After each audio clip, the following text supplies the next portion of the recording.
This session on assaults on reason and institutions, I think the very fact that we have to talk about assaults on reason sums it all up.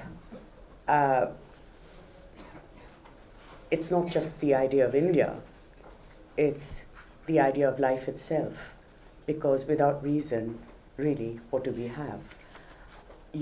Recently we heard about the Vedic board that is going to be set up along the lines of the CBSE.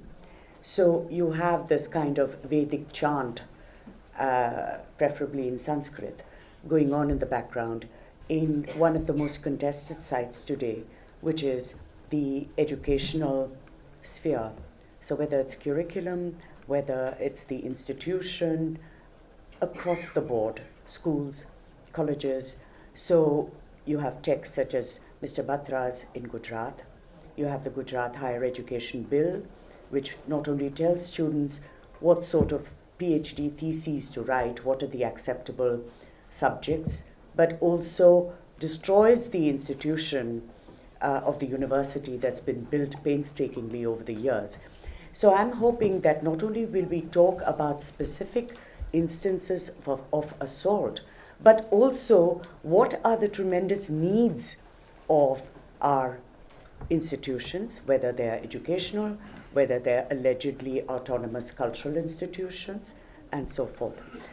It's not that you have these little pieces of a puzzle with stray attacks on reason.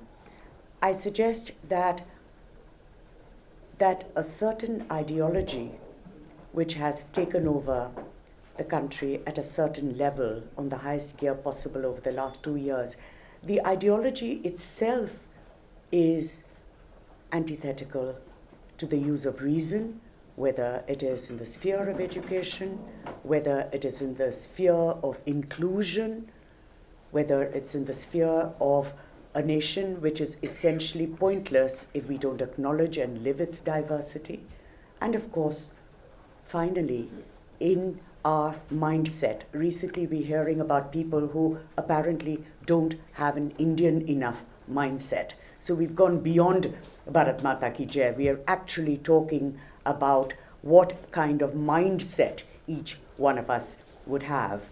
And most of us would like to think that you either are rational or irrational.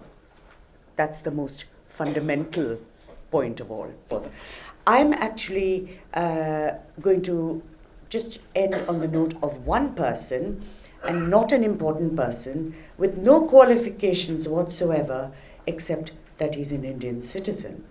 I'm talking about one of those who was part, if you like, of the protests, not through statements, not because any television channel was interested in him, but because he was a 23-year-old Dalit student of journalism in Damodar in central Karnataka.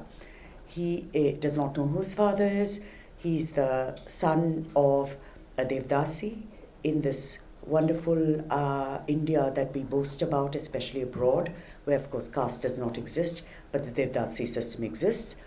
And he somehow, through the kindness of strangers, managed to get into MA journalism in a university in central Karnataka. Huchangi Prasad wrote a book. A 23-year-old wrote a book of poetry called Odala Kichu, which means the fire within. He wrote about his life, growing up as a Dalit, working in the fields, his mother, his grandmother, his sister, all Devdasis. He wrote about his life, and he was beaten up by goons.